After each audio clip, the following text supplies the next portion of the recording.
Hello guys, welcome to Lawtai. Today we study hierarchy of courts. तो इसमें अपन क्या क्या पढ़ेंगे? Hierarchy of court, Supreme Court, function of supreme Court और सुप्रीम कोर्ट जो इंडियन कॉन्स्टिट्यूशन में आर्टिकल 124 से 147 तक दिया है वो।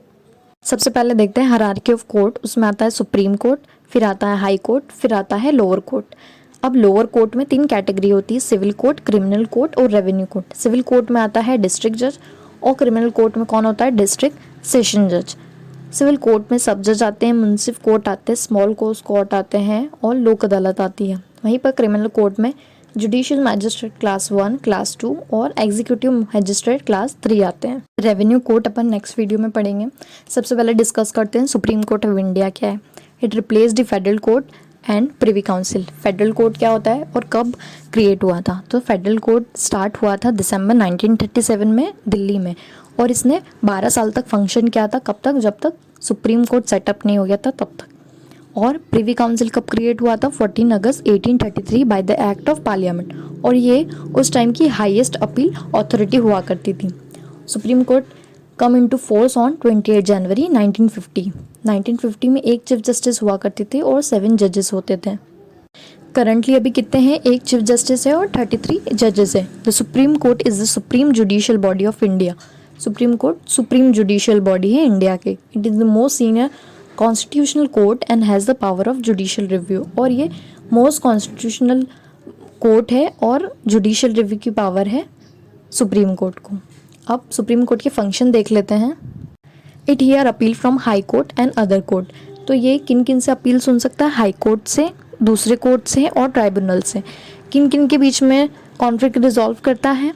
गवर्नमेंट एजेंसीज के बीच में, स्टेट गवर्नमेंट के बीच में, फेडरल गवर्नमेंट के बीच में और कोई भी स्टेट गवर्नमेंट के उसमें। It also hear matter refer to it by the president in its advisory role. अगर प्रेसिडेंट कोई मैटर एडवाइजरी रोल में सुप्रीम कोर्ट में रिफर्ड करता है तो सुप्रीम कोर्ट वो मैटर भी सुन सकता है। Article 124 to 147 which is given in Indian constitution, जो बात करता है ऑर्गेनाइजेशन की, जुरिडिक्शन की, पावर की और उसके प्रोसीजर के बारे में। ये सारी चीज़ें आज हम पढ़ेंगे। अब बात करते हैं establishment and constitution of the supreme court. 124(1) there shall be supreme court of India consisting of chief justice of India and many other जजेस एज द पार्लियामेंट में prescribe.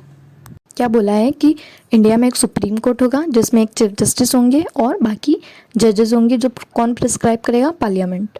The Supreme Court Number of Judges Amendment Act 2019 has been passed, which has increased the strength of Supreme Court judges from 31 to 34. Supreme court number of जजेस amendment act आया था 2019 में, जिसमें supreme Court के जजेस की strength बढ़ा के 31 से 34 कर दी है, इंक्लूडिंग सीजेआई। अब अपॉइंटमेंट ऑफ जजेस की बात करते हैं। एवरी जज of supreme court shall be appointed by president. Supreme Court के जजेस को कौन अपॉइंट करेगा? प्रेसिडेंट। सीजेआई को भी कौन अपॉइंट करता है? प्रेसिडेंट। पर उसमें कंसल्टेशन किसके लेते हैं? सुप्रीम कोर्ट और हाई कोर्ट के जजेस की। In the appointment of other जजेस the President shall always consult the CJI. और अदर जजेस का जब अपॉइंटमेंट होगा तो प्रेसिडेंट हमेशा किसको कंसल्ट करेगा? सीजेआई को। अपॉइंटमेंट ऑफ जजेस में कंट्रोवर्सी हुई थी, एक डिबेट हुई थी जो स्टार्ट हुई थी 1977 इन संकल चंद सेठ वर्सेस यूनियन ऑफ इंडिया। इस केस में सुप्रीम कोर्ट ने बोला था कि कंसल्टेशन मतलब होता है full and effective consultation, it does not mean concurrence. ठीक है। और इसमें प्रेसिडेंट बाउंड भी नहीं है कंसल्टेशन लेने के लिए। मतलब ये कि सीजेआई ने अगर बोल दिया कि ये पर्सन सही है और प्रेसिडेंट को लग रहा है वो पर्सन सही नहीं है, तो मतलब ऐसा कोई बाउंडेशन नहीं है। प्रेसिडेंट की इच्छा है इसमें, वो सिर्फ ओपिनियन ले रहा है।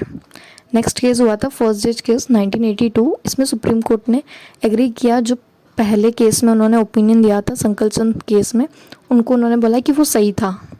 और क्या बोला कि कोर्ट ने हेल्ड किया consultation imply only exchange of view. मतलब प्रेसिडेंट ने पूछा उनसे, सीजीआई ने अपना ओपिनियन दिया, प्रेसिडेंट का अपना ओपिनियन रहेगा अपॉइंटमेंट ऑफ जज में। फिर नेक्स्ट आया था सेकेंड जज केस 1982। उसमें सुप्रीम कोर्ट ने ओवररूल कर दिया था फर्स्ट जज केस को। और उसमें क्या बोला गया? इस केस में क्या बोला गया कि in the matter of appointment of जज of supreme Court and High Court the Chief justice of India has primacy. मतलब प्रधानता किसको दी जाएगी? प्रीमेसी किसको दी जाएगी? चीफ जस्टिस को। अगर चीफ जस्टिस ऑफ इंडिया ने अगर बोल दिया है कि ये पर्सन सही है, मतलब वो पर्सन सही है, और उसमें प्रेसिडेंट क्या हो जाता है? बाउंड हो जाता है अपॉइंटमेंट के लिए। पर इसमें ना सीजीआई की मतलब कंसल्टेशन लेनी ज़रूरी भी है और माननी भी होगी, पर उसमें सीजीआई को भी 2 सीनियर मोस्ट जज से कंसल्ट करना होगा, उसके बाद ही वो अपना ओपिनियन प्रेसिडेंट को दे सकते हैं। फिर आते हैं थर्ड जज केस 1998, उसमें सुप्रीम कोर्ट ने हेल्ड किया consultation process to be adopted by CJI require consultation of प्लुरैलिटी।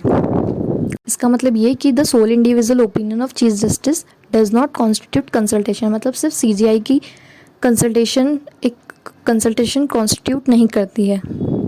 इसमें क्या हुआ था, एक सीजीआई और एक कॉलेजियम बनाया गया जिसमें 4 सीनियर जजेस होते हैं सुप्रीम कोर्ट के।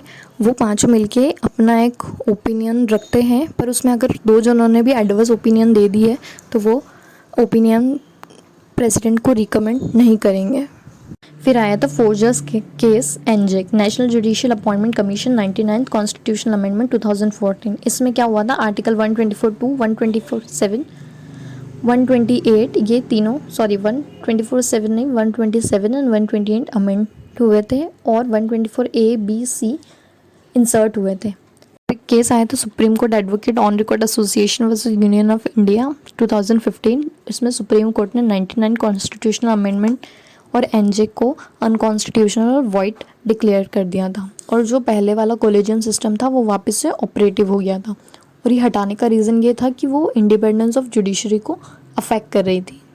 अब बात करते हैं क्वालिफिकेशन ऑफ सुप्रीम कोर्ट जजेस। तो सिटीज़न होना चाहिए इंडिया का person, he has been at least 5 year of जज ऑफ हाई कोर्ट, या तो किसी हाई कोर्ट का वो 5 ईयर्स तक जज हो, या किसी और हाई कोर्ट या 2 से ज़्यादा हाई कोर्ट में वो काम करता हो। He has been at least 10 year of advocate हो हाई कोर्ट में, या फिर 2 से ज़्यादा किसी कोर्ट में या हाई कोर्ट में वो एडवोकेट हो। He is the opinion of president a distinguished jurist, और ओपिनियन और प्रेसिडेंट के ओपिनियन में वो एक डिस्टिंग्विश्ड जूरिस्ट होना चाहिए, मतलब उसको लॉ का बहुत अच्छे से नॉलेज होना चाहिए।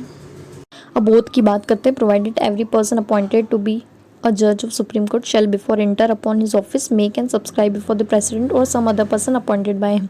कोई भी पर्सन अपॉइंट होगा सुप्रीम कोर्ट के जज के लिए तो उनको क्या करना होगा, प्रेसिडेंट के सामने या फिर प्रेसिडेंट ने किसी को अपॉइंट करा उनके सामने ओथ और अफर्मेशन करना होगा as per schedule 3 of Indian constitution. Tenure resignation of जजेस के बारे में बात करते हैं। तो कोई भी सुप्रीम कोर्ट का जज ऑफिस कब तक होल्ड कर सकता है, जब तक उसकी एज 65 ईयर्स नहीं हो जाती है तब तक। The age of supreme court shall be determined by such authority and in such manner as the parliament में बाय लॉ प्रोवाइड।